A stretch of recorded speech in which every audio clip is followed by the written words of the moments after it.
While we may be adjusting our lives to a new normal, we will never get used to the deaths caused by COVID-19, and we continue to mourn their loss and reaffirm our desire to do everything we can to honour their memory. As of last night, 1,659 people have died in our state from COVID-19, and a further 534 in Northern Ireland. In total, 25,111 people in the Republic of Ireland have been diagnosed with the disease. In total, almost 350,000 tests have been carried out, more than 22,000 in the past week, of which 389 were positive, resulting in a positivity rate of 1.7%, and this rate continues to decline. Given these numbers, we can see that we're making real and measurable progress. When I spoke in the Dáil last week, we had 73 new cases recorded the night before. It was 47 last night. We had 268 people in hospital this time last week with COVID. That's now down to 165. We had 48 in ICU, now down to 36. And whereas 17 new deaths were reported last week, it was 3 last night. We are now nearing the end of phase 1 of our plan to reopen business and society. Cabinet will meet tomorrow morning to decide whether it's safe to move to phase 2, and this decision will be made on the basis of the available medical data and the expert advice from NEFIT, alongside reports from key government departments including health and business. As I've always said, we need to be confident that it is safe before making that move. I am concerned that this week many people were calling for us to accelerate things and jump ahead before we even had the data from the last few days, the data that tells us the impact that the phase 1 lifting of restrictions had on the spread of the disease. I believe it is better to adopt a slow and steady approach than to go too far, too fast and risk falling backwards. Our plan to reopen the country can be accelerated, but only if it's safe to do so. Given the trend of numbers, I'm confident that we will be able to proceed to phase 2 on Monday. If Cabinet approves this move tomorrow, it'll mean a further lifting of restrictions on Monday. The economy will continue to reopen, more people will go back to work, and we'll see more businesses resume trading, particularly in the retail sector. More outdoor sporting and fitness activities will be allowed, including team sports training in small groups, as long as social distancing can be maintained and there's no physical contact. We'll also be able to meet in small groups indoors as well as outdoors, travel up to 20 kilometres from home for exercise, and people who work alone or can effectively social distance will be allowed to return to their workplaces more frequently.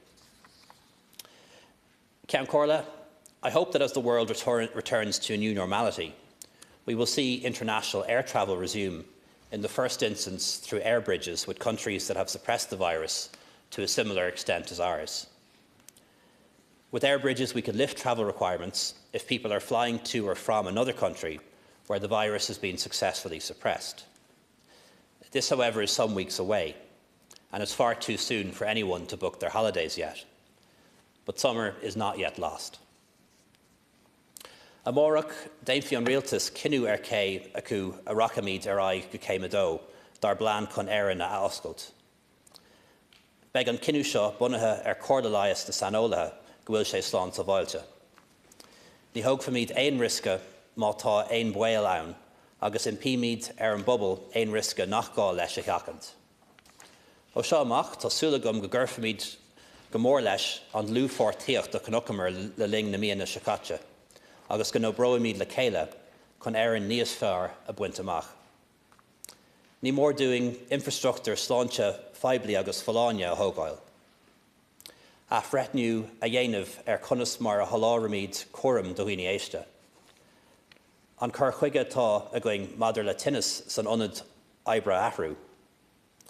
Cothraíocht oibre is saoil a ghlacu, taistil nach bhfuil gá leis a laidú agus meastar dimpleacht na dúra a cothú. Ceann Comhairle, last week I said I'd provide an update on the new proposals from the European Commission.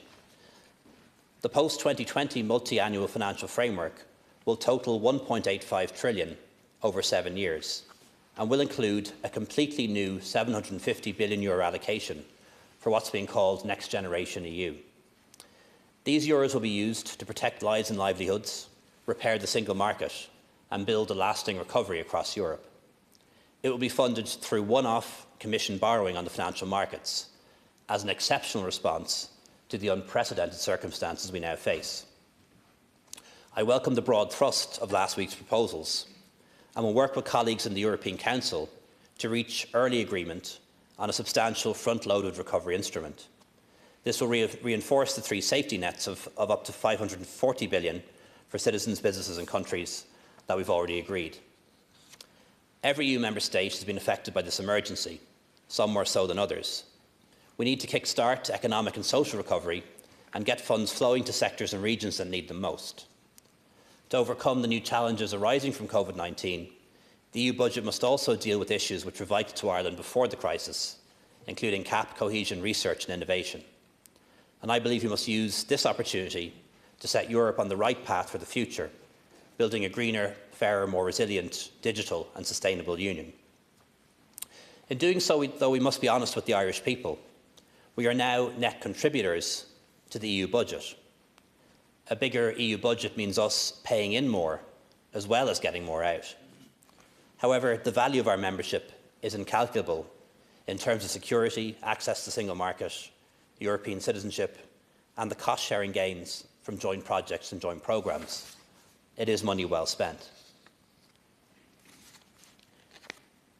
Ceann Comhairle, in recent days, the world has watched in horror the events following the killing of George Floyd.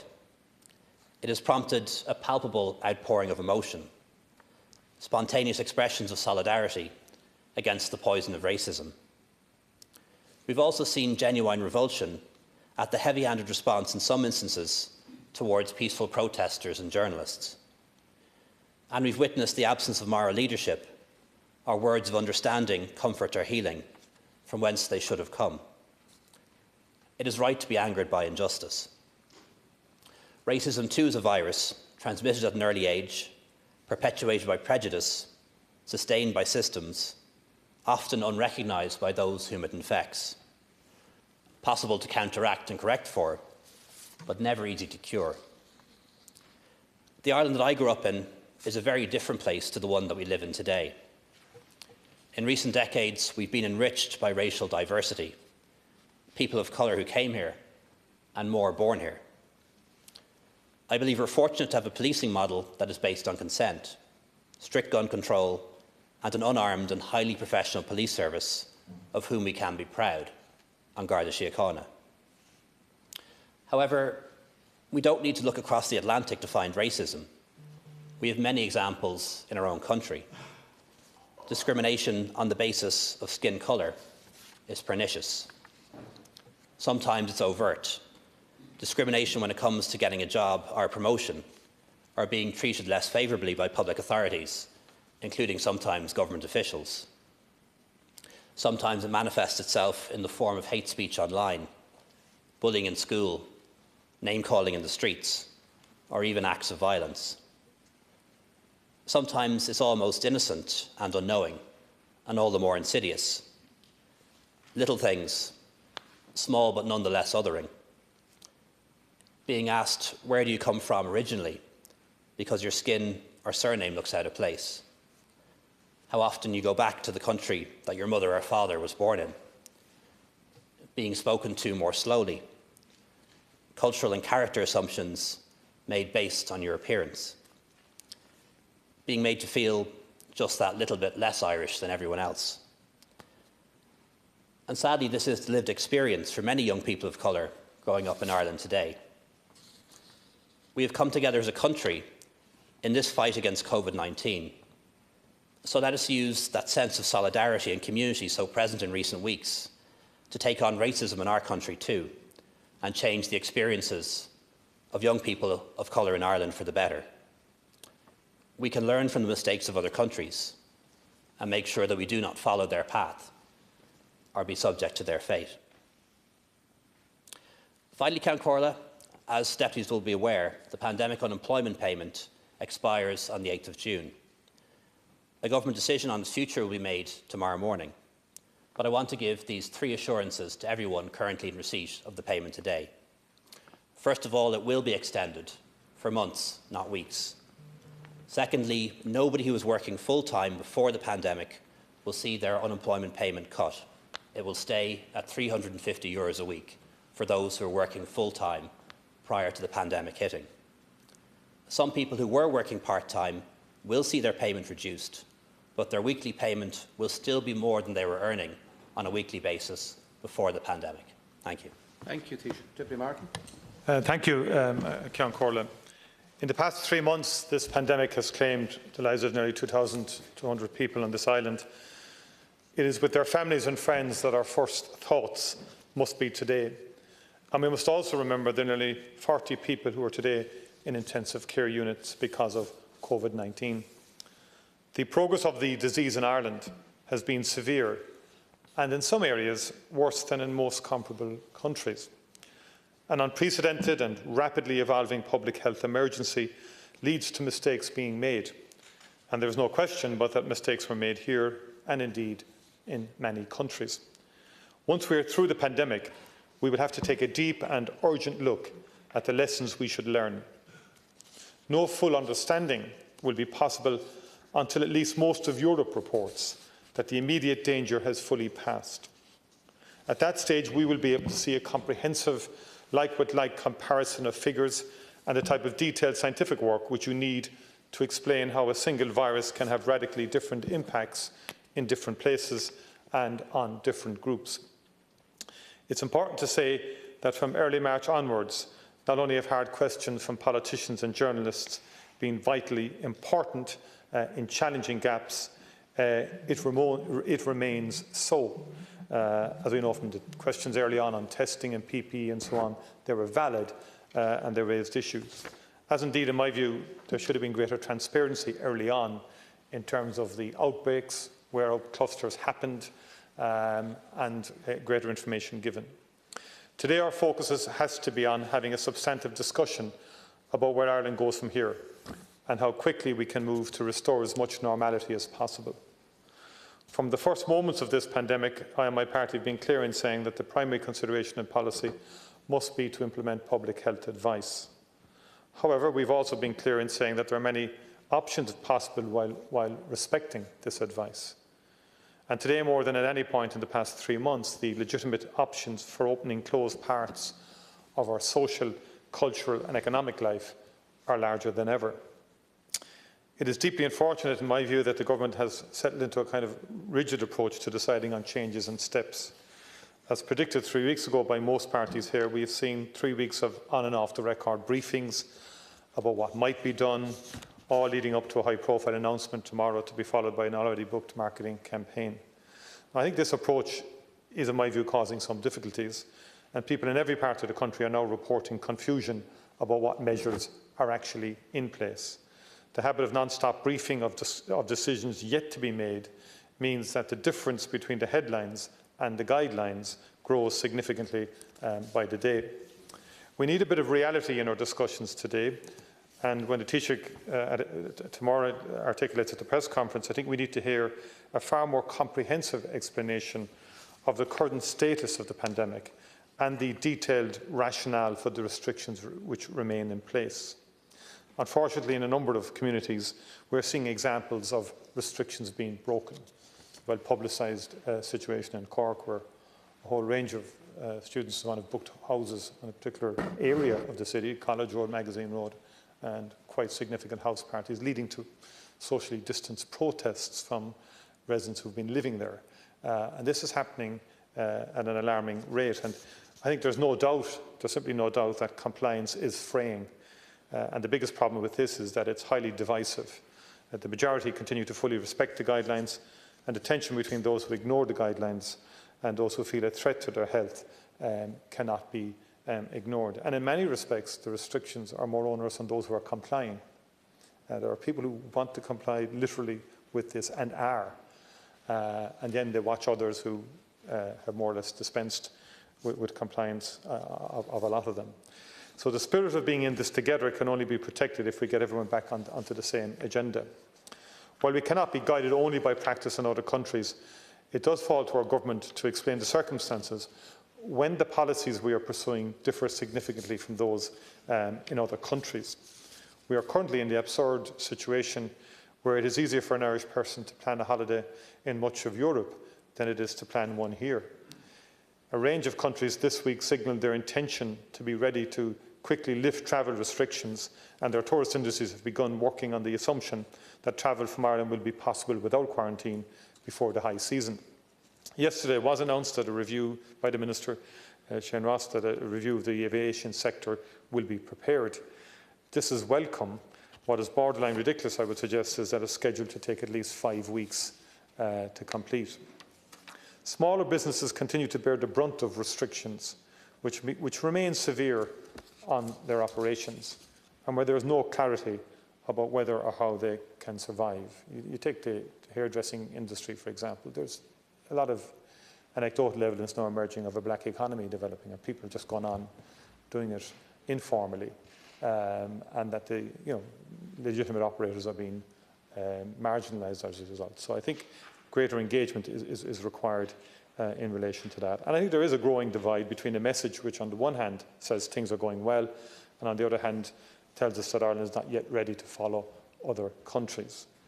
I think, Taoiseach, I think it's important that the government, and in tomorrow's announcement, would explain, and I would ask you to explain, I'd like you to explain the exact position in relation to the 5 tests for reopening which NPHET recommended to you in April. The first test is the general progress of the disease. According to the briefings, the disease is under control, and the reproduction number is actually significantly lower than in many countries which have largely reopened. The community spread of the disease in recent weeks is very small and dramatically lower than it was in March or April. And in fact, if community transmission is this low, then I think many of the travel restrictions in place don't make as much sense as they did when they were originally introduced. There are 1,300, I think, active cases of COVID-19 at the moment, meaning that 95% of the total for positive tests are no longer active cases. So, Taoiseach, what exactly is the specific benchmark for the progress of the disease which has to be reached before most restrictions can be raised? The second test is a healthcare capacity and resilience one. Today, the system is dealing with fewer than 1/4 of the cases which it was handling at the height of the pandemic. The government and public health officials have repeatedly stated that the capacity and resilience is there. The third test has also been achieved, according to the government. The capacity to test and trace is, we have been repeatedly told, in place, and in fact there has apparently been significant excess testing capacity. The fourth test is the ability to shield at-risk groups. This is something which has not been fully outlined. However, it appears the preferred policy for this here and internationally relates to advice for people in high-risk groups concerning their behaviour. And this is something which is not relevant to the bulk of restrictions in place today.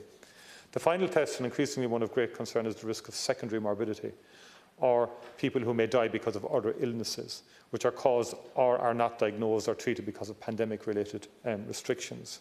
No data on this has been published, but what we do know is that the numbers attending for diagnostic procedures have fallen dramatically, as have those attending medical appointments. Today, roughly 1,000 beds in our public acute hospital system are empty, and close to 50% of the capacity of private hospitals was unused as of Monday. Unless we are to believe that something radical has changed in the progress of other diseases and the importance of early detection and treatment, there is now no doubt that we are facing into more people's lives being in danger because of the lower levels of medical services being accessed. Agus is léir agus tá Dáil ar an scéal go bhfuil daoine ag follingtanis le galar eile nach bhfuil na seirfisí sláinte ar fáil dóibh, daoine le ailse, daoine le galar crí, agus a lán galar eile. Agus tá dain séir ann go mbeidh i mbaol, go bhfuil na daoine seo i mbaol gan na seirfisí seo, agus is léir go bhfuil plán táchtacht uing, agus go bhfuil géarcha ann inis, plán cuimseach a chuir a bhain chun Dáil leis an 5 seo. In addition, we also need to understand the growing evidence of serious mental health and psychosocial problems emerging in many countries. The World Bank and the OECD have both also outlined evidence of a profound gender basis for this issue, with women carrying a much heavier economic and social burden. Taoiseach, what we need is clarity about how exactly the 5 tests are being implemented. The public deserves the full details. And if it is the case that NPHET and the government believe that Ireland is behind other countries for a reason, that reason needs to be outlined in detail, not generalities. As I've said here every week, the failure to provide any assurances to state companies and institutions about their finances is unacceptable. Public transport and higher education are, for example, facing new deficits of an unprecedented scale, but they've received no support, and in many cases are now reading anonymous briefings about how they need to look after themselves, and this has to stop. And I've been consistently making the point that third-level education is in a real crisis because of the depletion of revenues from sources that they had increasingly relied on in recent years. And to me, third-level education and research is key to economic recovery and a sustained economic development in this country. It always has been. And I think the responses so far from the department have been, in my view, unacceptable in terms of the lack of engagement of any kind. We still have roughly 1 million people, I just conclude, on some form of state support for their income. We have thousands of businesses and entire industries who do not know what they're facing into. We have a growing divide in the population between the majority who are silently abiding by all restrictions and others who are not. We also have an unexplained divide between measures taken here and those taken in comparable countries. We need full transparency. We need our government to give all of the details behind its decisions, and we need it to understand that the only way of retaining public support for restrictions is to be far more open about the exact basis for the choices which are being made. Thank you. Count Corla, I want to start by extending my heartfelt condolences and sympathies to those that have lost loved ones to COVID-19 in the past few days. These are very difficult times for so many who are coping with profound grief. I also want to send good wishes to those who are currently sick with the virus, and I wish them a full and a speedy recovery. Count Corla, we are walking a long road, and our battle with this virus and with the disruption that it has brought to our lives continues. All the signs suggest that we're heading in the right direction. The numbers of deaths, hospitalisations and cases have fallen very significantly. Much progress has been won thanks to the strength and the dedication of the Irish people, and now we must stick the course and see this through. Taoiseach, Black lives matter. The life of George Floyd mattered, and his death and the manner of his death matters too. Racism is, as you say, a virus, and it is a global one. And while we stand in solidarity with all in the United States of America as they face now into the ugly reality of systemic racism and the challenge of solving that, of overcoming it, we too have to do our bit. Rhetoric from the Irish system, whatever its source, that decries racism but that fails to dismantle the disgraceful, discredited system of direct provision is no good at all.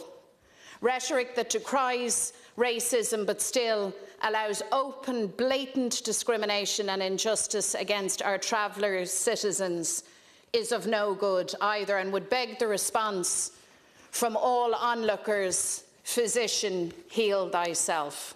Racism is a virus. We have the diagnosis. Now we need the treatment. Now we need to ensure that we take direct and definitive action. The ball is in our court. What do we do? That is what the death of George Floyd asks of all of us. Taoiseach, reports this morning that you're preparing to cut the pandemic unemployment payment for thousands of workers have come as a huge blow for people who are struggling to cope with the economic impact of this public health emergency. Last night, many workers breathed a sigh of relief when the Minister for Finance, Paschal O'Donoghue, announced that the payment would be extended beyond the 8th of June. But today, that relief has been replaced with stress and with anxiety about the future at a time when people need security and certainty. Beg sí mí ceart an íochaíocht seo a gara agus curthaí sé strus airgeadais golóir teaghlaí. Nuair a chaileann daoine a cuid fust, ní aithríonn a cuid costas mar ach tála, tá bilí le hiac, tá airgead fós le fáil, tá dúlgas daoine bia a chur an mórd agus caithí sa láthair a bheith déanta de fáistí. Cutting the COVID payment would be deeply unfair and leave many families in very difficult financial straits. Because when people lose their jobs, they lose their incomes, but the cost of living doesn't go away.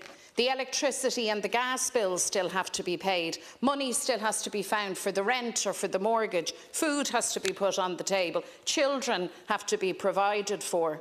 Indeed, the ESRI has said that cuts to these payments would lead to an increase in mortgage arrears. The COVID payment has helped workers and families to keep the wolf from the door during this pandemic. And the mantra from government, remember, throughout this crisis has been that we're all in this together. Well, Taoiseach, your plan to cut the COVID payment completely contradicts this message. In fact, it demonstrates that while we might all be living through the same storm, we are certainly not all in the same boat. Thousands of workers who have lost their incomes through no fault of their own will now have their protections slashed, and that will have very serious consequences. I acknowledge that there are anomalies in the emergency schemes. I want to acknowledge also the correction of the anomaly around women returning from maternity leave. There are anomalies with the COVID payment, and these should have been sorted out weeks ago, whether it's the exclusion of 66-year-old workers from the payment, or at the other end of the scale, a student who would work one shift a week. However, it's grossly unfair and unacceptable to introduce a blanket cut to the payment for all workers who work less than full-time hours. That's a very blunt instrument. I think it's poorly thought out and a bad approach from government. It's also another example of where your government plans to reopen the economy are totally disjointed. It's similar to your shambolic approach to childcare, where the sum total of your plan is to send people back to work with no solution for their childminding needs. And it's incredible that as large sections of the economy are still shut, your government is planning to withdraw income on which people depend. You say that this was an emergency payment. Well, the emergency is still here, Taoiseach.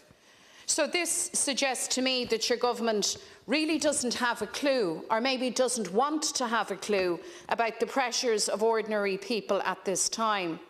It's a grossly unfair move, and it's a bad decision for the economy, because we need to boost domestic demand, and that means protecting, not slashing, household income. At a time when consumer spending and confidence is down, the best thing the government could do is to support demand. That's the smart thing to do. I think it would be the height of recklessness to withdraw income from people and to deny that income that is being spent currently in the local economy. Our position is, as you know, clear from Sinn Féin. Nobody who has lost income as a result of this crisis should be worse off again as a result of cuts to income supports.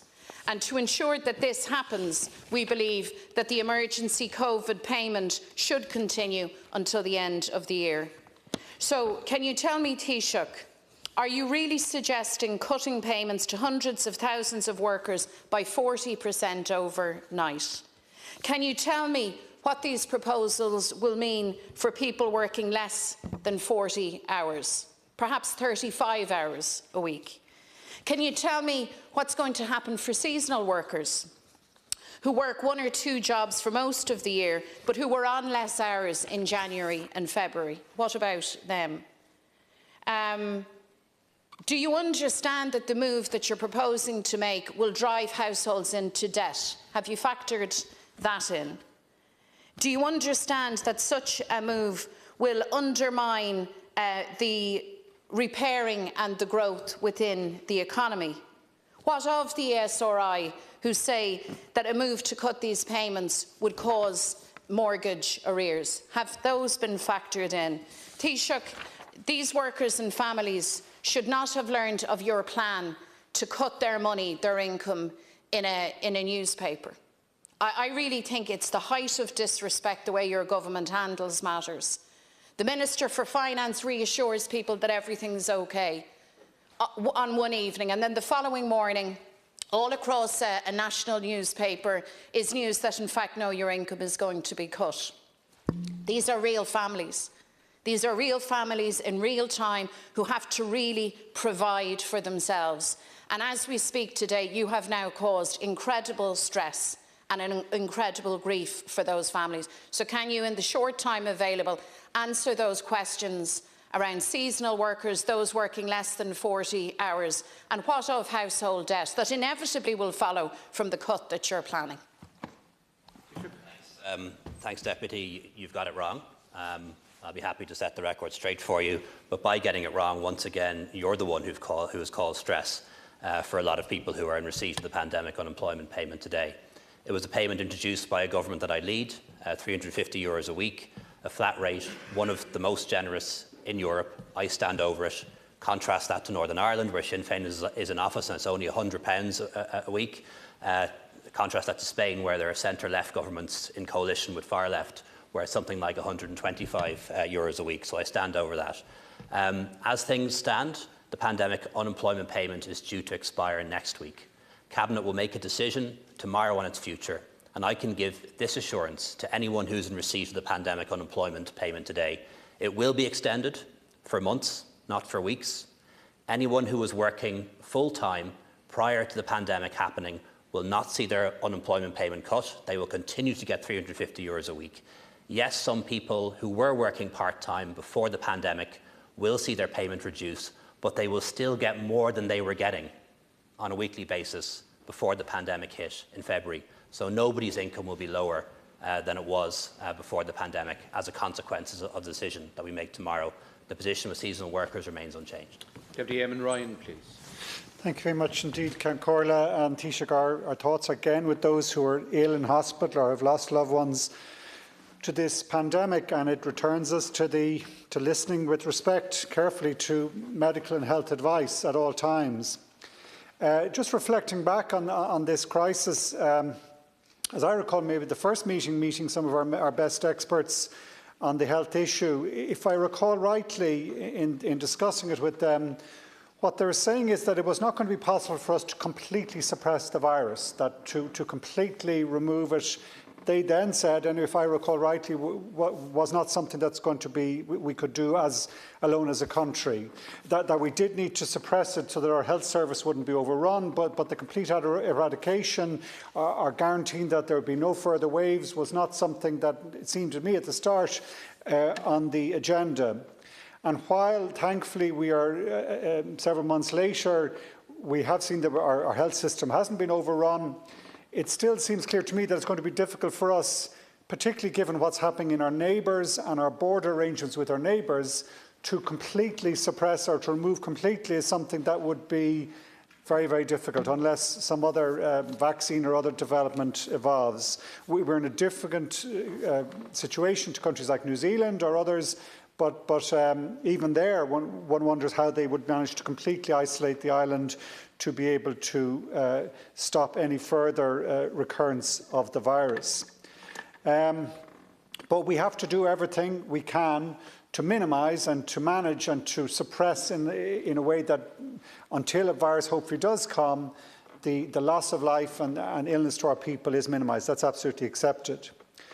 But it's clear too, the health advice must surely be and is that there's a wider understanding of the health issues at play, including the fact that maybe increases in other illnesses if people are not accessing health services in the way they traditionally would, but also the issue of our mental health and our well-being in the widest sense, which is a real issue. And the effects of unemployment and mental health are clear and certain, and I'm sure can be modelled in the same way that the modelling of the virus has been done. And particularly, I'd say, Taoiseach, from experience, when you get to a certain period of unemployment, the first month or two you can manage, you get sensitive to questions, someone asks you, what are you doing, and you don't have an answer. But after a period, I would say 4, 5, 6 months, that sort of period, it really does become a very serious health issue, mental health issue. And that's why I say with respect that we have to have that wider health consideration on some of the timelines of the lifting of restrictions that are in play. And to take one example, and it's not prejudging this, and it has to be based on good health advice, the mix of health advice, the lifting of the fourth phase when we're going to allow our people move around the country and in that way allow tourism, internal, our own people staying on holidays in our own country, becomes a viable option, in my mind. If that took place slightly earlier, at the start of the month rather than the end of the month, it would have a significant bearing, in my belief, in the viability of the tourism industry into the next year, and also a very significant impact on the return of jobs across the country to cater for those domestic holidaymakers. And that would have a very significant mental health effect, boost in the employment generation that would come naturally from it, and the viability of that employment into the next year, because we had the tourism industry up and running. Even those 3 or 4 weeks earlier, it would make a huge difference. So first question, if I can, and it's not to kind of contradict NPHET or to kind of be seen to undermining it, but if we are to look at possible restriction on that date, where let's say it might move into phase 3 rather than phase 4, when might that be decided? When would you be sitting down with NPHET to work out those sort of arrangements? Because if it's only done at the very end, towards the end of June, well, it doesn't give people time to plan, it doesn't give businesses time to kind of set up and organise. So while you don't want to be contradicting or kind of prejudging or presuming or risking any health factors, it must be an issue that we do have to consider is what sort of signal, or when might we give a signal if such a slight change in the timelines was to put in place, so that those tens of thousands of jobs that might be returned, we could know now in advance that, yeah, that's likely what we might be able to do. What type of approach might apply, what type of timeline might apply to such a decision, if it is possible, on health grounds for us to make it? I've always said from the outset, this is a living plan, a plan that can be accelerated if we're getting on top of the virus and getting ahead of the virus. One thing we're going to stick with is the 3-week intervals. That is there for good epidemiological reasons. By the time, if you relax restrictions, by the time the virus spreads and incubates and gets tested for and all the rest of it, it's going to be at least 2 weeks before that shows up in your data. So we believe we should stick with the 3-week intervals. I know some people say WHO recommends 2, ECDC recommends 4. We've gone for 3. 3 makes sense because we need to know that if we ease restrictions, that they haven't caused the virus to take off again. And it really is the second after 2 weeks, really into the 3rd week before you can know that. So we'll stick with the 3-week windows, but we can bring things forward, as you suggest, from 5 to 4 or 4 to 3, as the case may be. So we have made proposals to the CMO and to NPHET about bringing things forward from phase 4 into 3 and 3 into 2. And NPHET is considering those proposals that government have made, and government will make a decision on that on Friday morning and inform the public of the decision on Friday afternoon. Thank you. I look forward to that, hopefully to that announcement. The second example of looking forward and mental health issues and the well-being, our children, their education is critical to their health and future well-being and development. I read with interest John Boyle, the head of the Secretary General of the INTO, who I know well. I knew him as a teacher in a school that I used to have to represent. Brilliant teacher, leader of our teaching profession. And I was very glad he's saying absolutely our schools would be returning in August. But a lot of parents, I would say, are very confused or uncertain at the present time. He said in his article, he said, we'll still need guidance to support those plans. And what a lot of parents are reading at the moment is, oh, well, we'll be returning in August or late August, but it mightn't be all students. And they're scratching their heads thinking, how could that be possible? Like, will it be Monday, Tommy, Tuesday, Sean? And that guidance is needed. And I think it's needed for the health of all of our people, the families around the country, that a sense that that their children will be back and on track in August, September. So I don't know if Minister McHugh's in giving questions here today, maybe he'll have further details on it. But just to say, in terms of getting our people, giving the confidence that in how we're managing this, that guidance is needed very quickly, I believe, so that parents have some sense of understanding that, yeah, the the return of their children to school, and indeed you could apply the same to our third level colleges. Even if the guidance is going to be towards some sort of, particularly in the colleges, more distant learning and so on, I don't know how that will work in a primary school classroom. As John Boyle says, how do we do that when we've 30 to a class? I don't know. But I think our people want and deserve a kind of an answer, that guidance very quickly, and not to wait until the latter part of the summer. To have some sense of that coming would be really important. And I believe there's just uncertainty at the moment in terms of how many pupils, how it will work. Is there any timeline for the issuing of that guidance that might help us get certainty in this whole area? I think, as the Deputy says, Minister McHugh might be more up to date on this than I am. Certainly, assuming the virus continues to go in the right direction, primary schools and secondary schools will open for all children, and they'll open at the beginning of the school year, which is the end of August. What we haven't worked out fully yet is the exact arrangements as to how that's going to happen, because things will have to change. There'll have to be, hand washing on the way in, for example, arrangements so that children don't congregate at entrances. And then obviously the classrooms will have to be reconfigured. But we do have the advantage of being able to learn from other countries in Europe that have opened their schools, and they do seem to have managed to do it. So it probably wouldn't be helpful for me to speculate about those arrangements, but they are being worked on and they will be in place well before schools are due to open in August. Thank you. Taoiseach Deputy Alan Kelly. Thank you, Councillor. Also want to acknowledge the families who have lost loved ones in the last week again, and also our workers. Taoiseach, I have 5 questions for you. The first one relates to workers. Very worryingly, as of May 26th, over 32% of COVID cases have been with healthcare workers, and we're an outlier. Analysis for the ECDC shows that infection rates amongst healthcare workers in the US is 3%. 4% in China, 10% in Italy, 20% in Spain. Granted, they could have changed since that date, but they're the rough figures. So we're an outlier. So both SIP2 and all the nursing unions have raised this. It's a deep concern. Why are we an outlier? And when will the HSE and HSPC do an analysis of what has gone wrong here? Because something has seriously gone wrong here for that figure to exist, 32%.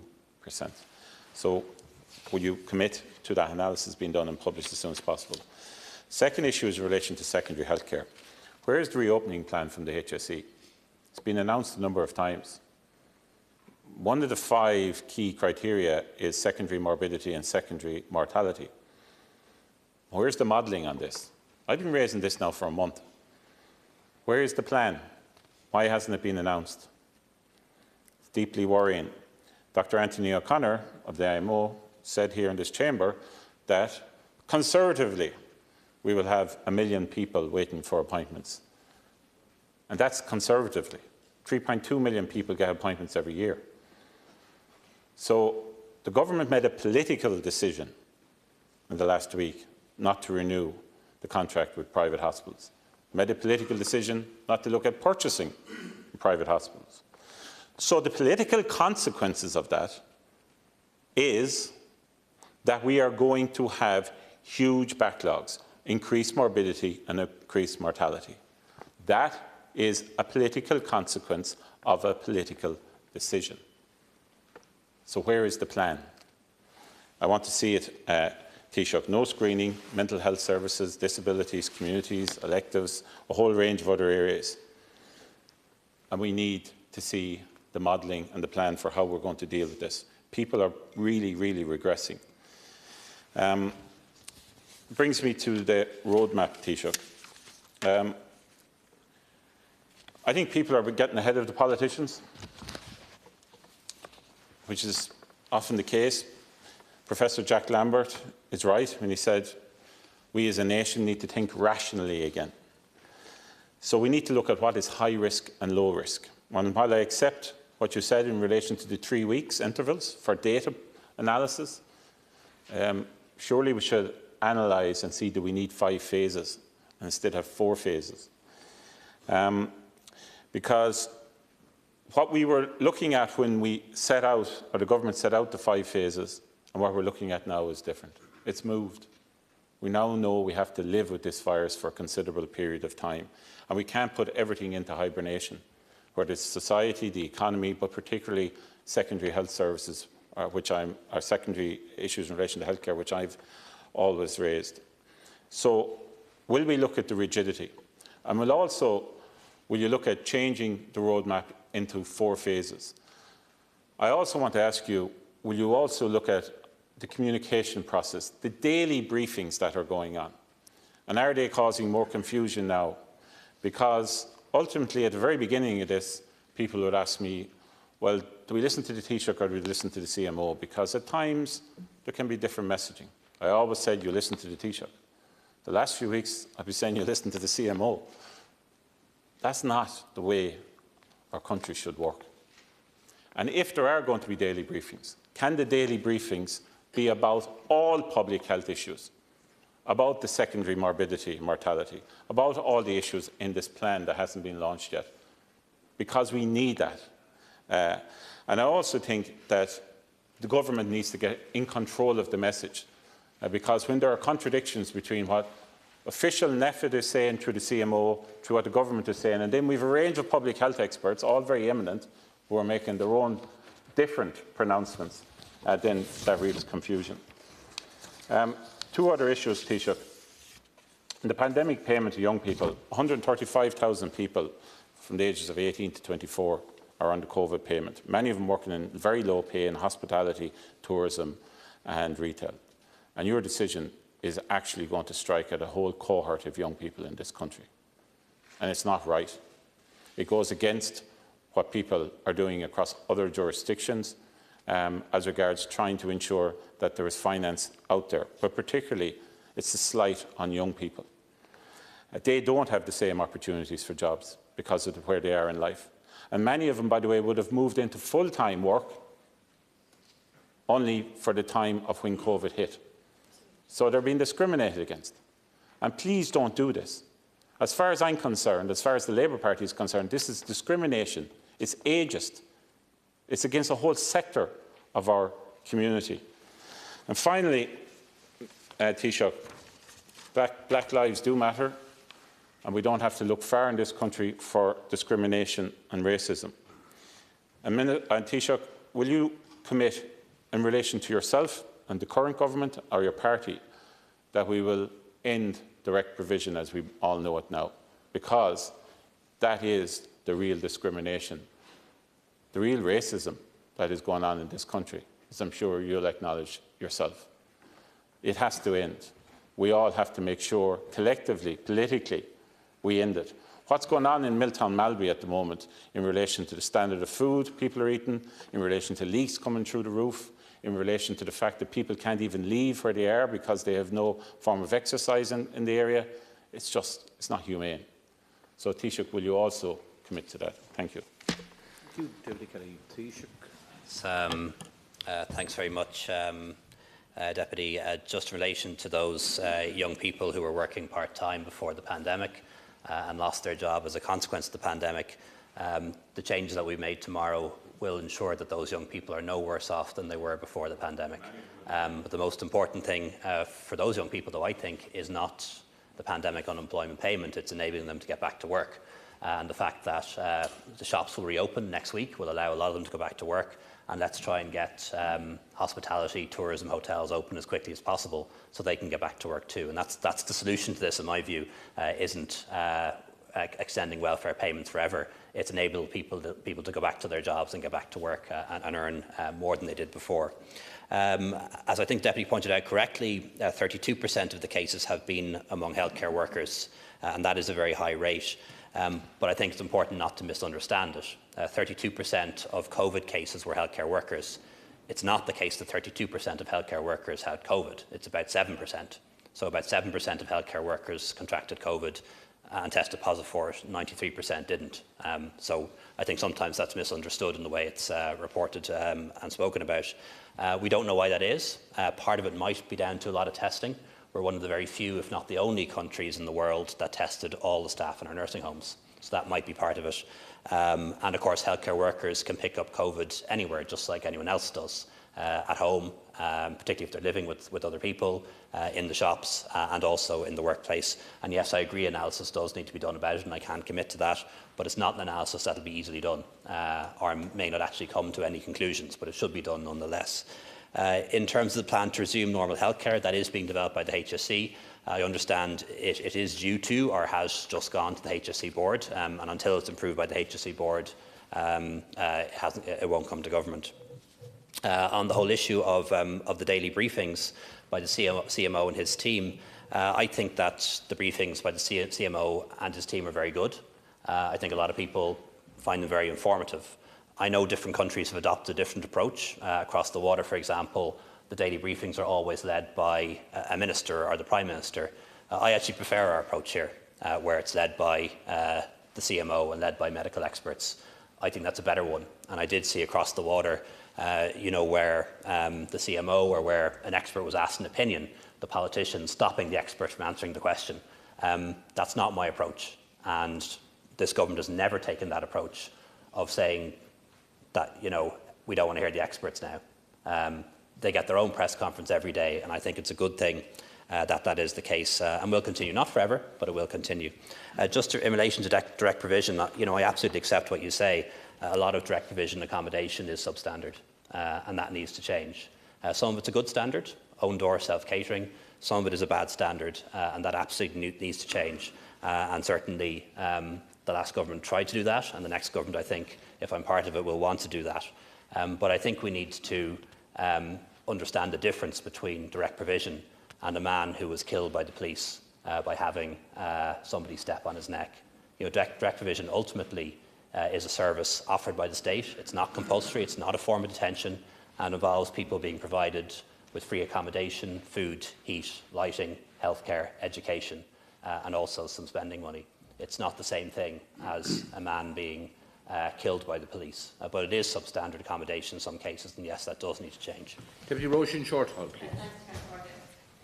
Taoiseach, as we start the slow move back to some kind of normality, and hopefully we'll be able to move on to phase 2 from Monday, I think it's important just to again acknowledge the huge efforts by the Irish public in complying with the advice and in succeeding in not only flattening the curve, but driving the virus out to a huge extent. And I think it's also important to, at this point, acknowledge the heroic efforts by frontline workers, particularly in the health service, but also all of those many frontline workers who've kept the country open, retail workers, delivery people, all kinds of different people who have supported the rest of us in keeping the show on the road to the greatest extent possible. And it's important that we always remember those people who've done so much for the country. Look, in terms of decision making, I absolutely agree with the points that have been made in relation to the primacy of public health advice in relation to all decision making around the virus. And I agree the daily briefings from the CMO are very, very good. But my concern is that at this point, while we're on that road back, hopefully, that there are other considerations to be taken into account. And I've raised this before with you, Taoiseach, and that is the whole question of risk assessment and risk management. And I'm not satisfied that really there is adequate risk assessment of the different steps in the roadmap. And I really would urge you to consider different sectors on the basis of the level of risk involved in opening up those sectors, or indeed different sectors of the community or the population. And I think it's really important that we're open and honest with people about the level of risk that's involved, because we haven't heard how risk is being assessed and managed. We take on board the advice from the CMO and from NEFID, and that is very important. But there are other considerations, and you look at the data, and that data needs to be published in terms of the data supporting risk. And I mentioned before, Taoiseach, to you about decisions around schools reopening, for example, or the Leaving Cert. And at no point were we told what was the level of risk in pursuing either of those courses. And there's lots of other areas that you could say the same. So while there has been this enormous public effort, there are certainly, sectors of our community that are paying a very, very high price. And I'm thinking in terms of the under-40s, for example. And, people in their 20s and 30s are people that we referred to previously as the locked-out generation, and who took the brunt of the last recession, and whose, hopes and dreams were very much dashed. And they're back now in a situation where they have been called upon and have willingly taken huge sacrifices for the rest of the community.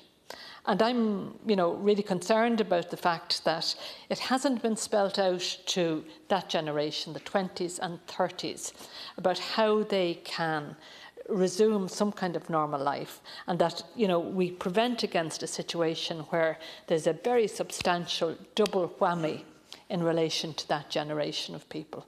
And we have to ensure that they're not set back yet again in terms of their life's hopes and ambitions. I also think there's particular consideration must be given to another cohort of people, and that is low-income, low-paid workers. And that whole cohort of people who are in very precarious employment, unsure about contracts, wanting to work much more, not having the potential to do that, very, very low pay as well. And we know that nearly a quarter of the workforce prior to this were in that category. So it's a very substantial number of people.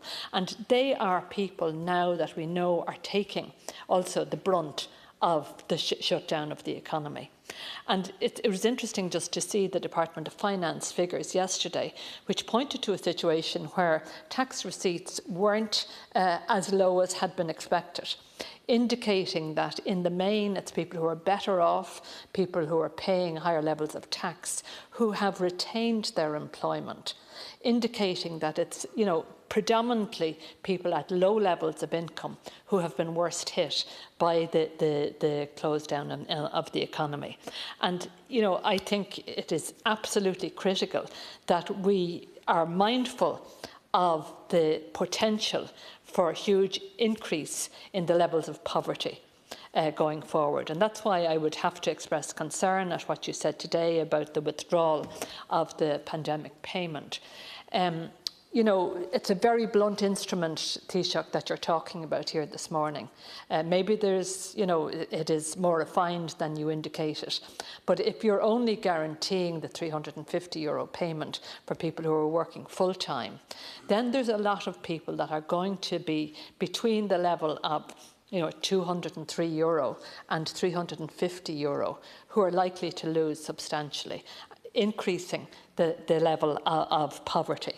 And it's not just a question of who's working full-time and who's working part-time. There are all different grades of workers in between that. And, I would be much more reassured if you had said today that your approach is going to be to ensure that people working part-time will not suffer a loss of income either. So, it needs to be much more refined than the kind of blunt instrument that you set out today. And I would be concerned that there would be substantial increases in the poverty rate as a result of what you're doing. Because what was done initially was absolutely right in terms of providing income support. And providing support to businesses, although it's quite clear that that hasn't been sufficient, and we need to continue and increase those supports. I also think, Taoiseach, what the pandemic has exposed in this country is huge weaknesses in how we provide public services. And, you know, I'd be interested in your view on that, because, you know, when you look at those critical public services, healthcare, obviously, and the weakness in our public health service has been exposed very, very graphically in terms of inadequate numbers of beds, inadequate access to essential healthcare.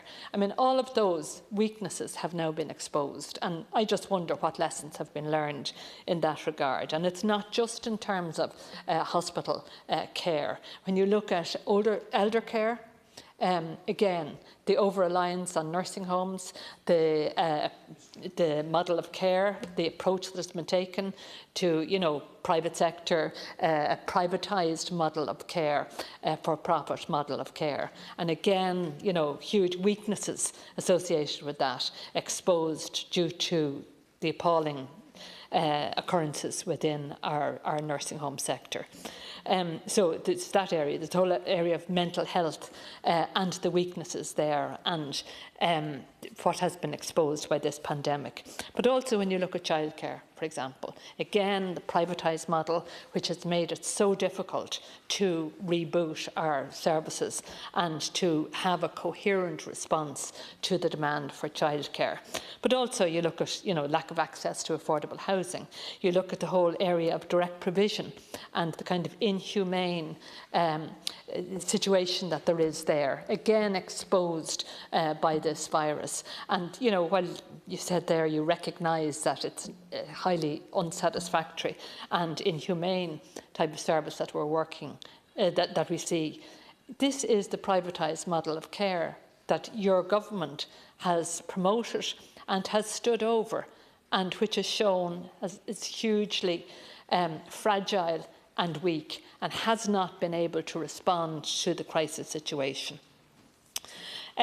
So, look, I would just ask you again, do you accept that there are huge weaknesses in our public services and that we need to move to a much different model in terms of universal healthcare, universal public services generally? Because that's what all of the, you know, the important bodies within the country are calling for. We have the SRI talking about the need to reinforce our public services and have stimulus. We're looking at the Congress of Trade Unions in their document, No Going Back. Again, the need to bolster substantially our public services.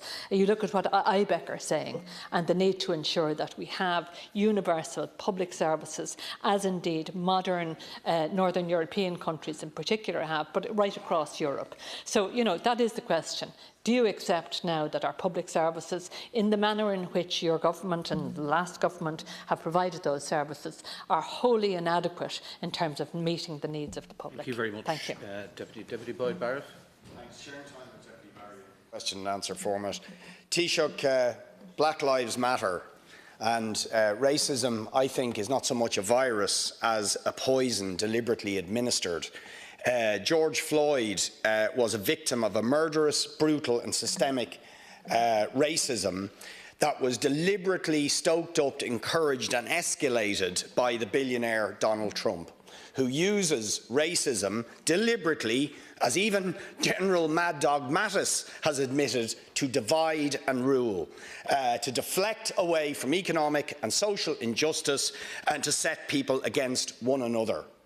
Will you, Taoiseach, condemn Donald Trump for his use of racism and police brutality, for which George Floyd has lost his life, but which millions and millions of Americans and millions across the world are victims? Will you match your words against racism by eliminating the racist injustice that is the direct provision system, an inhumane and degrading system that marks people of colour out as different, as other, as separate, and consequently leads to encouraging that poison and racism? And will you accept, Taoiseach, that the failure to address systemic, ongoing inequality, poverty, injustice also perpetuates the soil in which racism and the divide and rule tactics that we've seen from Donald Trump continue to flourish? Because otherwise, condemnation means nothing. If we want to eliminate racism, We eschew divide and rule tactics, and we address the horrors of poverty and unemployment and homelessness. So if you condemn it, do you also recognise your own government's failure to deal with those ingredients that continue to perpetuate the possibility for that divide and rule poison to be used by cynical and dishonest leaders? Question on direct provision earlier, and in relation to the events that we've seen in the United States, as I said earlier, I think we have witnessed a real absence of moral leadership from the top in the United States. We should have had words of unity, words of comfort, words of reconciliation, and we didn't see that, and that is absolutely wrong. And I'm sure that had those events happened in this country or in another country, we would have seen a much better response from the political leadership in this country or in other countries too. You know, racism has many different facets. In the United States, their history of racism is a very different one to ours. It's rooted in a history of slavery, which has not yet been overcome. In Ireland, our experience with building a multiracial society is one that is quite different and has different characteristics. And I touched on them in my speech earlier. But I think the whole idea, though, of hearing you speak and preach about divide and rule and divisiveness, you know, almost all of your politics, Deputy, is divisive and populist. It's all about setting up ideas about elites versus the masses, bosses against the others, conspiracies, tearing people down, setting people apart. It's anger, it's rage. You know, what you do is the flip side of that. You know, the far right and the far left aren't very different to me. It's the same kind of thing. You know, conspiracy of elites against the people, simple answers to complex problems. You're not that different, really. Maybe a more accurate description of divide and rule tactics is the false claim you tried to make in order to boost your political ambitions by decrying the welfare cheats that cheat us all, rather than the bankers and the property speculators who truly did cheat us all. But maybe you could address another group who are just about to face an injustice at your hands, and indeed have faced police harassment in the last few days. The Debenhams workers who are standing outside the Dáil as we speak and have done every single week for the last number of weeks, unceremoniously dumped on the scrap heap by a cynical company using the COVID-19 crisis as a cover for their sheer greed.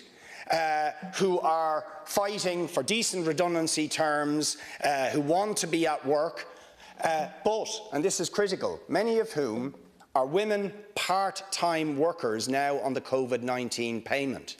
And of course, when you ask who are the working poor in this country, they are women part-time workers in the main. Aren't they now going to be the victims of your plan to taper, cut, reduce the 350 pandemic payment? So rather than cut and attack the working poor again, why don't you address the employers who've treated these Debenhams workers in such a cynical way? Thanks, Deputy. The former Debenhams workers should get the redundancy payments they were promised, in my view. But as I understand, most of these matters are now matters for the courts, and none of us can interfere in that. And it's dishonest to tell people that politicians can interfere in a court process when they cannot. Let me restate what I said earlier about the pandemic unemployment payment. Cabinet will meet tomorrow and make a decision on this. And the assurance that I can give to the 500,000 people or so who are on the pandemic unemployment payment, it will be extended for months, not for weeks, because this pandemic is not over yet. People who were working full-time before the pandemic happened will continue to get the €350 payment. Some people who are working part-time will see their payment reduced, but it'll still be more than they were getting before the pandemic, and that would include those Debenham workers. So they'll still be getting more than they got on a weekly basis in January or February. And what you're doing again is exactly that form of cynical, nasty populism, spreading untruths in order to make people angry. Dividing the people from a perceived invented elite, putting emotion over reason, and peddling out easy solutions to problems that are complex. It's fundamentally dishonest. It's not very different to what we see from the far right elsewhere. Deputy Mick Barry, please.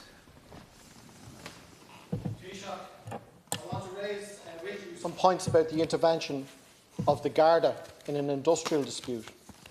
The dispute that I refer to is the Debenhams dispute. Debenhams workers who are members of the Mandate trade union have balloted 97% in support of industrial action. That makes this the first official strike of the lockdown and therefore something of a test case. Now, last week in Cork City, staff from a security company removed a safe from the Debenhams store in Patrick Street containing approximately €40,000. Nothing moves in that place without the workers knowing it, and by the time the security staff were ready to drive away, they found themselves blocked in the loading bay by 25 strikers. The workers correctly took this action because they believe that stored money and stock should be used exclusively to save jobs, or at the very least to provide decent redundancy payments. The staff from the security company stubbornly refused to restore the safe to the store, and a 4-hour standoff ensued. The Gardaí were called, and eventually a senior officer arrived and threatened the workers' leaders, 3 women, with arrest under charges of false imprisonment if they did not desist. Here we had a group of workers who had been shamelessly abused by their employer, who are fighting for justice, who normally would be on their way home to make the tea for their families, and who are being accused of de facto kidnapping and threatened with arrest by senior Garda officers. Under protest, the workers stood aside and let the van pass. Last Saturday in Dublin, Gardaí took the names of all of the workers picketing the Henry Street Debenhams store citing COVID-19 regulations, despite the fact that the workers practiced social distancing and many wore masks. In fact, I would go so far as to say that the Debenhams workers have set an example for any group that wishes to protest during lockdown. Their discipline has been consistent and their social distancing has been organised conscientiously and comprehensively throughout. Yet, this wasn't the first time that the Gardaí took the names of Debenhams workers. It had been done previously at both Henry Street in Dublin and Patrick Street in Cork. After one such incident, we were treated to a display of hand-wringing here in the Dáil from your Social Protection Minister, Regina Doherty. But as my story illustrates, the Debenhams workers continue to face harassment from Gardaí, especially from the Anglesey Street station in Cork and the Store Street station here in Dublin. So, Taoiseach, I have 2 questions for you as follows, and I hope that there's an extra minute so as the questions can be answered. Are you prepared to apologise to these workers for the treatment that they have received at the hands of officers of this state? And given that COVID restrictions may not prove to be a short-term phenomenon, do you accept that there is a need for arrangements which will allow workers pursue and defend their interests through industrial action without having to suffer constant harassment at the hands of An Garda Síochána? Thank you, Deputy Taoiseach. Thanks, Deputy. I have no information and no knowledge of that incident, so it's one that I'd have to seek a report from the Gardaí, and I shall. There are a lot of restrictions in place as a consequence of this pandemic, but there aren't restrictions on protest or industrial action. Pickets and protests can happen, provided people behave in a way that is consistent with the regulations, that is maintaining a distance from other people and not travelling more than 2 kilometres from their home, and that will change to 20 kilometres on Monday. So there's no prohibition on pickets and there's no prohibition on protests, but people need to do that, and I'd ask them to do it in a responsible way to protect the lives of others, particularly our healthcare workers and our elderly. And I think I've seen you involved in protests, or at least pictures of you involved in protests, and you have been doing exactly that, keeping a distance of about 2 metres from other people and not being more than 5 kilometres from your home. Now, Deputy Peter Fitzpatrick, please. Thank you, Councillor. With the country now entering phase 2 of the lockdown, I would like to once more pay tribute to many heroes working on the front line, helping to keep us all safe during this period. I would like also to offer my condolences to the families and friends of those who passed away during the past week as a result of this horrible disease. The people of Ireland are putting in a truly great effort in keeping this virus at bay. Taoiseach, we are hearing a lot of media reports that the emergency weekly COVID payment will be changed shortly. I want to put on record my view that this payment should not be stopped until the economy is allowed to fully reopen. I know a lot of people are very worried about the changes that might be introduced. Taoiseach, can you confirm that no changes will happen to the emergency COVID until the economy is open fully again? In relation to the social distance rule, it is my understanding that we are following the World Health Organization guidelines. They state that a safe social distance of 1 metre is recommended, yet we are maintaining a distance of 2 metres. Can you confirm what guidelines are we following in this regard? If we were to take the World Health Organization advice of 1 metre, I feel this could have a major impact on us getting the economy up and running again. There are lots of small and medium-sized businesses that will go to the wall if they are not allowed to reopen soon. Taoiseach, we must not allow these businesses to fail. I know many measures have been put in place to support these businesses, but nothing will replace them being allowed to reopen and trade again. On Tuesday of this week, a demonstration took place in the centre of Dundalk, and similar demonstrations took part in other parts of the country. I want to make it clear, Taoiseach, that I fully understand the anger these people felt, and the cause they are highlighting is one that needs to be highlighted. The Black Lives Matter cause is a very worthy one and needs to be highlighted. What happened in America is a disgrace. No human deserves to be treated that way. Those responsible should be treated as murderers because, in my view, that is what happened. But I have an issue with the large congregation of people that took place in the Dundalk Town Centre. There was no social distancing taking place at all, and this is not acceptable. As a result of the lockdown restrictions, we have placed the over 70s on virtual house arrest. We have stopped friends and indeed family members from attending funerals of their loved ones. Families have been unable to visit loved ones in hospitals or nursing homes. People have gone to extraordinary lengths to keep this horrible virus at bay. As one constituent said to me this week, that she was unable to attend the funeral of a close relative, or indeed wake them because of the restrictions in place. Yet these large gatherings of people are apparently allowed to take place. Taoiseach, as I said, I fully support the cause that brought these people to demonstrate, but surely during this lockdown, a different form of protest should have been organised. I would be interested in hearing your views on these protests and whether, in fact, they should be allowed to take place. Taoiseach, during the questions with the Taoiseach a couple of weeks ago, he dismissed my suggestions that a hard Brexit was coming. In fact, he made a light point that I was trying to raise. It is now emerging and looks likely that we are going to have a hard Brexit. The UK government is also preparing for a hard Brexit. I fear that we will be sleepwalk into this. Coming from a border county, I know more than most and understand the effects of a hard border. Taoiseach, can you confirm to me today that the government has plans in place for a hard border? And indeed, if you could enlighten us with some of the plans that are in place for a hard Brexit. We cannot rely on the UK government to help us. It is quite clear from their actions, and I could add their complete lack of keeping promises, that they are planning for a hard Brexit. We must protect ourselves should this happen. Taoiseach, can you confirm to the House that we will be fully prepared for a hard Brexit should that happen? Taoiseach, I listened closely to an interview you gave this week in which you stated that Fianna Fáil and the Green Party must agree that we need to start paying back some of the money received under the COVID fund within the next 2 to 3 years. This type of comments worry me greatly, Taoiseach. To me, it sounds as though you are preparing for the introduction of austerity. Taoiseach, I want to be really clear on this. The people of Ireland do not deserve another period of austerity. They will simply not accept it, and I will support them in this. The people cannot be made to pay for this crisis. Taoiseach, can you support me and confirm that you, as leader of this government, will not introduce austerity measures, or that you will not support the introduction of austerity measures as a member of the government? Taoiseach, during the course of the past week, fires have raged in the Cooley Mountains, which have put residents, wildlife and property at great danger. During the past couple of days, a second major blaze has started on the mountains. Last week, a code red fire alert was issued to the general public. The alert warning requested that many activities do not take place, and these include the outdoor use of barbecues and fires to be avoided on forest land and other high-risk areas. Agricultural activities that may present a risk of fire to be suspended. Members of the public were reminded to adhere to the regulations in respect of the COVID-19 restrictions.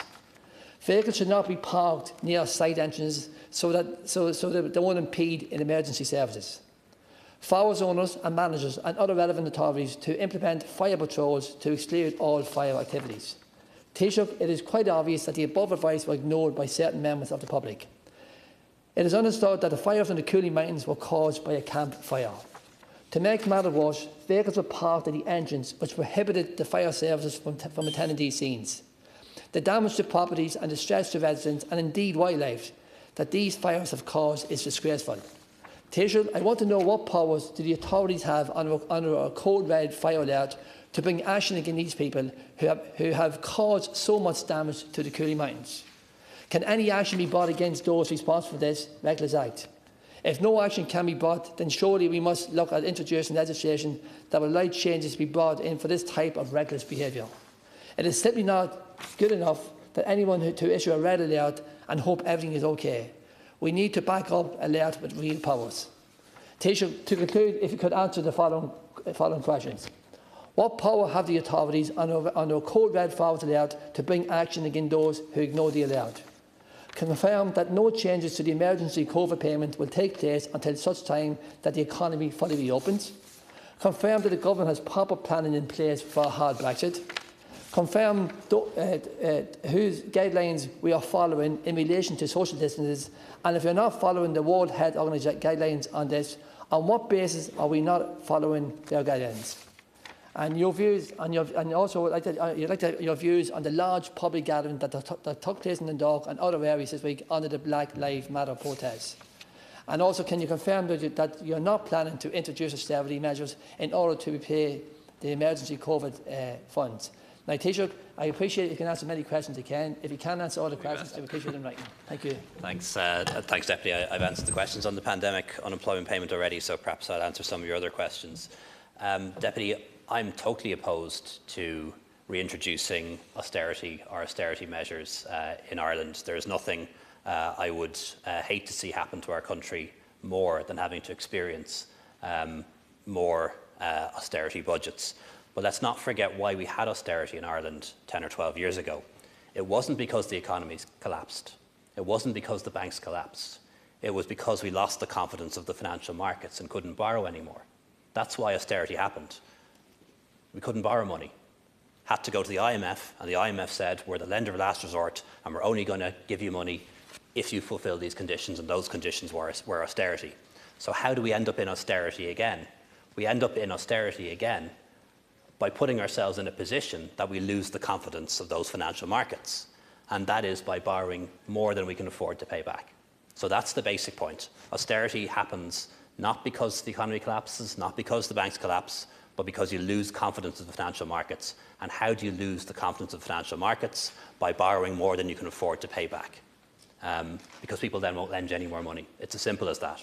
And that's why the kind of policies that are pursued by left-wing governments and socialist governments and reckless populist governments around the world are the ones that lead to austerity in the end. On WHO advice, I think I'm correct in saying their advice is to stay at least 1 metre apart, or more than 1 metre apart, but that 2 is best. But there are different opinions on this. You know, different agencies, different experts will give you different opinions. What's useful to read is a study published by The Lancet only a couple of days ago, and that's a meta-analysis of 170 different studies on masks and social distancing, on what works and what doesn't work. And to cut a long story short, what that Lancet analysis concludes is that if you're more than 1 metre apart, you are about 70 to 80% protected. If you're 2 metres or more apart, you're about 95 to 100% protected. So that is the difference. Nobody disputes that. 1 metre is good, 2 metres is better. The question is, at what point are you willing to take the risk of moving from 2 to 1? And I think you don't take that risk until the virus is more suppressed in our community than it is now. In terms of the protests and demonstrations, you know, I believe protests and demonstrations are part of democracy, and I believe in free speech, and I hate to see that suppressed in other countries around the world. But I would ask anyone who's taking part in protests of any nature to maintain that physical distance of 2 metres, not to travel more than 5 kilometres from their home to participate in the protest. Protests can be organised locally as well as in city centre locations, and also anyone who's organising a protest to ensure that you take responsibility for that protest and that the public health guidelines are managed. And to do that, not because I'm asking you to, but out of respect for our healthcare workers and out of respect for older people who are the ones who will suffer if any of these protests become a cluster for infection. Thank you, Taoiseach. Now we go to Deputy Michael Collins, sharing with Deputy Danny Healy-Rae. Thank you, Conor. Taoiseach, I have a number of questions on the sporting world and also on kick-starting our economy. On Friday the 15th of May 2020, Taoiseach, at your press conference you announced that horse racing was to return on June the 8th. Horse racing worldwide is known as having two codes, the thoroughbred and the trotting racing. The trotting is the largest form of horse racing within Europe, and where both codes exist, the relevant international governments allowed both codes to recommence at the same time, such as countries include France, Sweden, Norway, Germany, Finland, Belgium, Spain, Italy, Denmark, Holland, Canada, USA, Australia, New Zealand, etc. In Ireland, the Irish Harness Racing Association, IHRA, is the governing body for trotting racing, and on Tuesday the 19th of May, the IHRA forwarded their 70-page document of racing protocols similar to the HRI's submission, and a letter addressed to you and to the DAFM. The IHRA have been told it is now at your office, and no response has been given to the IHRA allowing them to recommence their racing season. The IHRA have also been informed by the Minister Creed's officials that your announcement for the resumption of horse racing was only for thoroughbred racing and not for trotting. A question I want to ask is, will the trotting racing be in Ireland be allowed in Ireland under the IHRA be allowed to recommence under phase 2? And also a question is, given the decision on May the 15th to allow the return to racing involving the HRI being moving forward to June the 8th, do you agree that the IHRA should be granted the permission to commence, as otherwise the response would be highly discriminative and violating competition laws? And also, while we're on sports, Taoiseach, the greyhound industry want to reopen greyhound racing in a safe manner at the same time as other sports like horse racing. Greyhound racing is well regulated and has a considerable financial benefit to both rural and urban communities. Will greyhound racing reopen in phase 2? And Taoiseach, businesses on the business side of the matter are hemorrhaging at an enormous rate in West Cork, as must be the case in all of our island. Massive efforts are being made by businesses to keep the doors open, but even having a picnic bench outside their businesses 2 metres apart is not being allowed, leading to massive frustration in towns like Kinsale, Bandon, Clonakilty, all the way back to Scull, Bantry and Skibbereen. There is a feeling that we are being treated like areas in Dublin who have huge coronavirus rates. Can you tell me, where can the public access a town-by-town breakdown of how many COVID cases in their areas, similar to the breakdown we have in our hospitals? And also, Taoiseach, we are not investing in COVID-19 testing in our airports. Why aren't we investing in COVID-19 testing in our airports and ports, similar to Vienna and Singapore, so we can open up our country in a safe manner to people who want to come here for whatever reason, a simple test at the point of entry, and send them to an Irish lab with results back in hours and a certificate granted showing the person to be COVID-free? This has to be a no-brainer, and one that the state will have to invest very little, but will have a massive boost to our economy and make people feel safe in their communities, welcoming people from wherever they come from. And Taoiseach, also, while we invest in private hospitals for genuine reasons at the beginning of the pandemic, now is the time to invest in some of our excellent labs who can do same-day results, and by doing so get our economy kick-started again. Taoiseach. Thanks. Thanks very much, Deputy. I'll have to check out your question about racing. I'm not familiar with the case they're making, so I will check that out later today or tomorrow and come back to you. On greyhound racing, we'd certainly hope to get that back this month sometime. Not confirmed yet, but that's the intention. Obviously without spectators, but all done outdoors, so that should be sometime this month. I don't know if town by town or district by district numbers are available for coronavirus cases, but bear in mind they can be very misleading. A nursing home in a town might give you a figure for a town that makes it look like that town has a lot of COVID cases, but in fact they're all just in one nursing home or one meat factory. So that may not be as useful information as people might think it is. But it is really reassuring to see that so many counties now have no cases in the last few days. And that is one of the reasons why I disagree with people who say that a 5-kilometre or 20-kilometre rule doesn't make sense. If we hadn't had that 5-kilometre rule or 20-kilometre rule in place for the past couple of weeks, I think you would have seen people from Dublin and Cork travelling to counties where there are no cases, and there would have been cases in those counties. And I totally disagree with people who are arguing that a 20-kilometre rule has no scientific basis or isn't a good idea. I think it's a very good idea, and that will apply in phase 2. Just the COVID testing at airports and ports, we will examine that, but it's €200 a go. So, and the person has to pay for it. Today we hear travel agents and airlines advertising for the first that Spain is opening up in the 1st of July.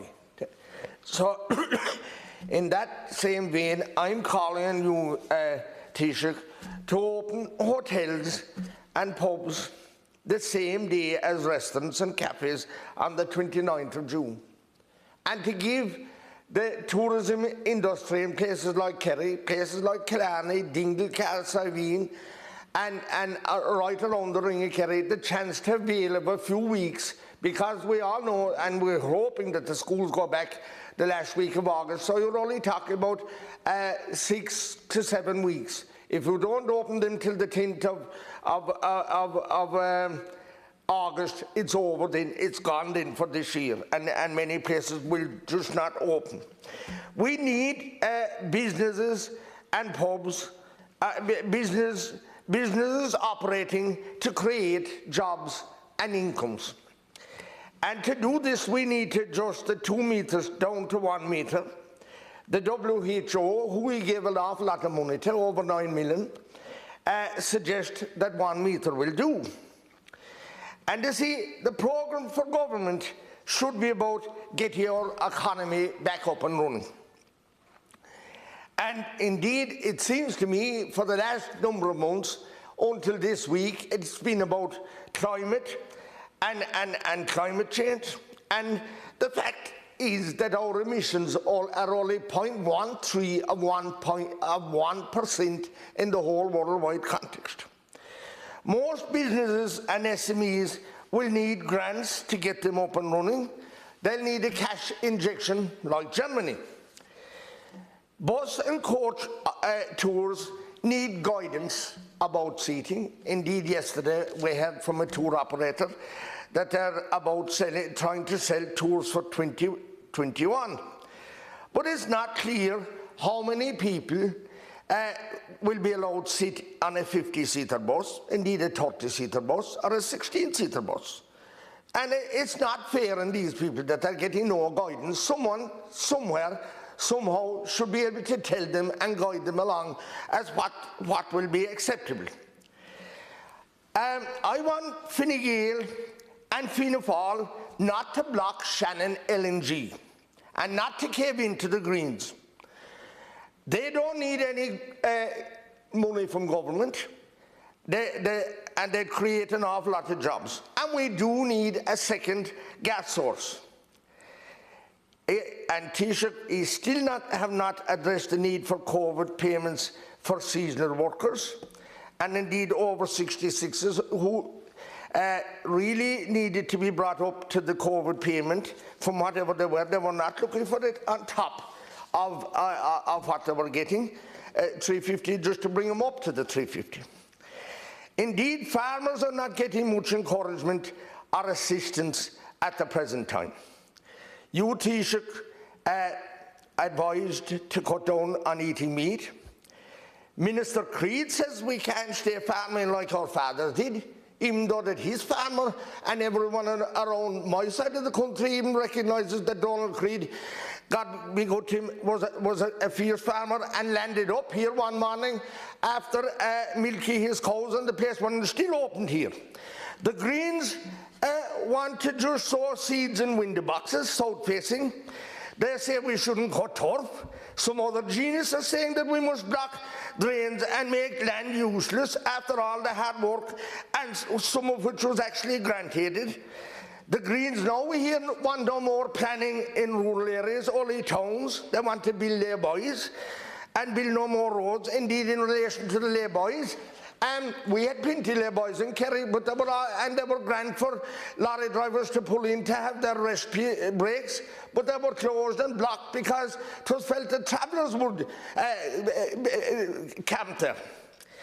I was very disappointed with Deputy Martin beside me here on the Late when he said that farmers would have to diversify and plant forestry. Well, planting forestry is not acceptable as an income for many, many farmers. Indeed, around East Cork and North Kerry, we have great land. And the marginal land interest, to tell you, Taoiseach, we're not allowed to plant marginal land. We'll get it's not granted. You have to plant good land. So planting forestry, while they're cutting down the rainforests in South America and bringing in beef into Europe, is not an option for Irish farmers, and it's not acceptable to come out with that statement.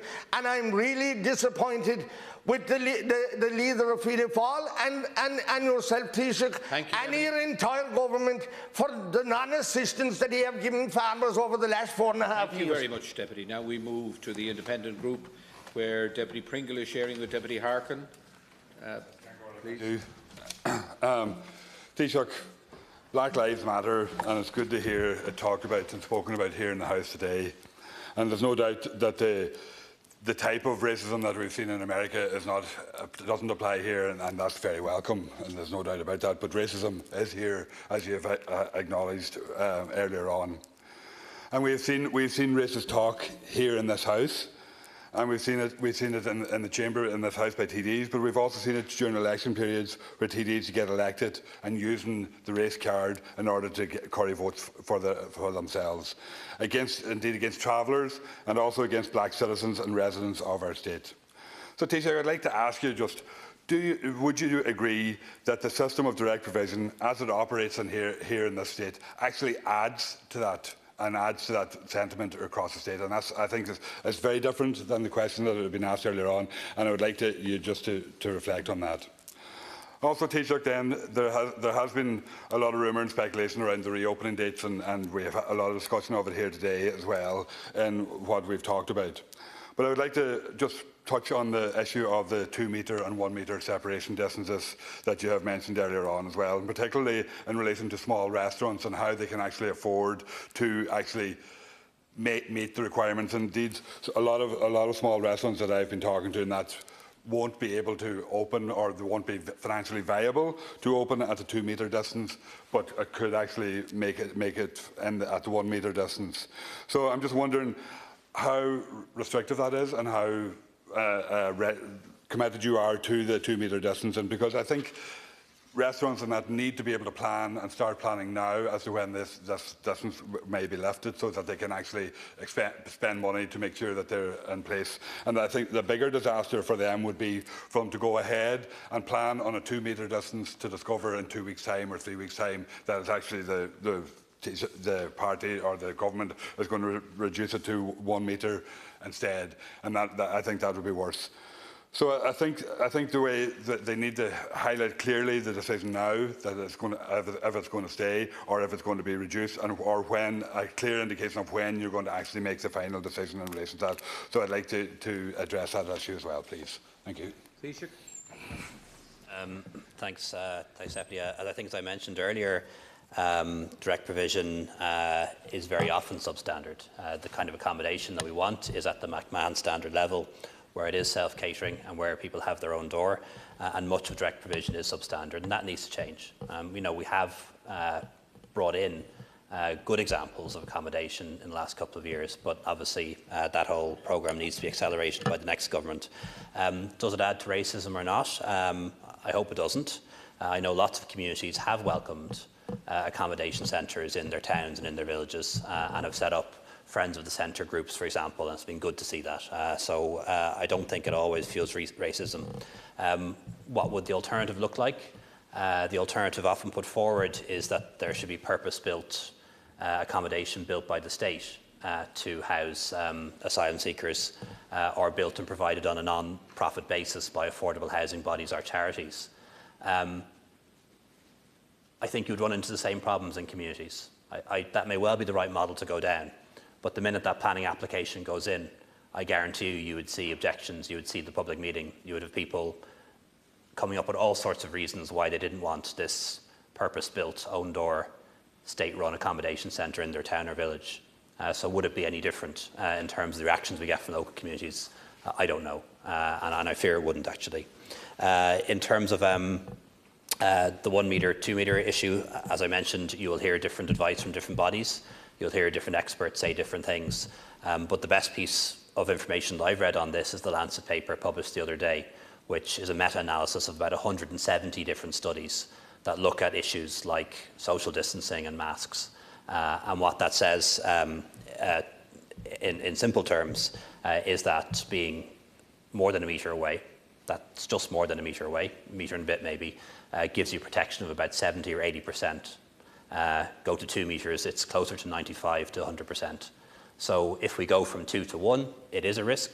We shouldn't pretend that's not a risk. We have a rough idea what sort of risk it is, going from about 95% protection to something like 70 or 80. And if we take that risk, I think we shouldn't do it yet. I think we should suppress the virus more in the community before we're willing to take that risk. So we won't be recommending a change as part of phase 2 tomorrow. But that's not to say that we mightn't in the future. Interestingly, they do a good piece on masks too. Very strong evidence that they should be worn in healthcare settings. Very weak evidence that they're valuable in a community setting. Thank you. Deputy Harkin. Thank you, Ken Corlett. Thank you, Taoiseach. I want to raise 2 issues with you this morning. Earlier you spoke about the 1.57 trillion EU budget, which is to front-load a response to COVID-19, and the 540 billion, which is there to support both the social and an economic recovery. And we need to do the same in this country. Support a social and economic recovery. Now, your government has put a number of programmes in place, and some of them are working well. But however, significant gaps still remain. Taoiseach, on many occasions, both of yourself and the relevant ministers, I have asked that the government would look at putting in place some small-scale grant aid for small businesses who see a mounting wall of debt as they remain closed, whether that's insurance, utility bills, rent, etc. Because it will give hope to those businesses that maybe in phase 2 or 3 or 4 they can reopen, because they know at that point, especially in the hospitality sector, that it will be survival. And if they already are carrying debt, that means they are less likely to think in terms of reopening. But a small level of grant aid could make a significant difference. And I raised this issue also with Minister Ring yesterday around community groups, voluntary groups, trying to keep community centres afloat. They are dotted throughout the country. They are the lifeblood of communities. Very often it's creches or language schools or dancing classes, that bring them in a little bit of money to keep them afloat. But they too are facing rising utility bills, and they have no way of making any income to help them. So what I'm asking you is, as part of our social and economic recovery, could we look at some small levels of grant aid for those kind of businesses and community enterprises? And also, Taoiseach, those businesses who don't pay rates are locked out of the restart grants. Can you look at that? My second issue, and again I've raised it, I think this is the 4th time in the Chamber with both you and the Minister for Health, and that's around healthcare for non-COVID patients. I did ask for flexibility in the consultant's contract and changes to the private hospital contract, and I am happy with your decision to end that contract. However, it's in place until the end of June. That's 25 full days. If you're waiting for a biopsy, if you're in pain, those 25 full days make a huge difference. So I just want to ask, is there any possibility that in the intervening period, any flexibility can be shown, any changes can be made to give those people hope that they can get into hospital? And also, I do want to say that in the beginning, you moved quickly, and that was the right thing to do. But I now want to ask you, Taoiseach, to inject the same sense of urgency into the rapidly building non-COVID healthcare emergency as you did into the COVID emergency. Thank you. Thank you, Deputy. Taoiseach. Thanks, Deputy. Just in relation to support for small business, there is the reopening grant of up to €10,000, which is available to small businesses to help them reopen. rates are waived for 3 months. There's the wage subsidy scheme, which pays a lot of the salaries and wages of people who work in small businesses. In utilities, you only pay for the utilities you pay for, but the companies have agreed a suspension. But we are going to look at doing more. And one of the things we are looking at is something you specifically raised, which are businesses or places that don't pay rates. So I'd be aware of a few, for example, local tourist attractions or museums around the country that are charitable and they don't pay rates, but they need money to reopen just as much as anyone else does. So that's one of the things we are examining, and perhaps we can do something a little bit better with the reopening grant. So, what we've done, it's not the end of it. We're going to have to do more, and we accept that. And if you have any specific proposals you want to make, we will examine them. Just in relation to private patients needing care in June in private hospitals, I think we should be aware that it is not impossible for private patients to be brought into private hospitals by their private consultants. In fact, that is happening. They just can't be charged. And there are consultants who have accepted the state contract for €1,000 a week, not a small amount of money, and are seeing those patients pro bono in private hospitals. That's what they should do. Thank you, Taoiseach. That concludes our discussions with the Taoiseach, and the House stands adjourned for 20 minutes. Thank you.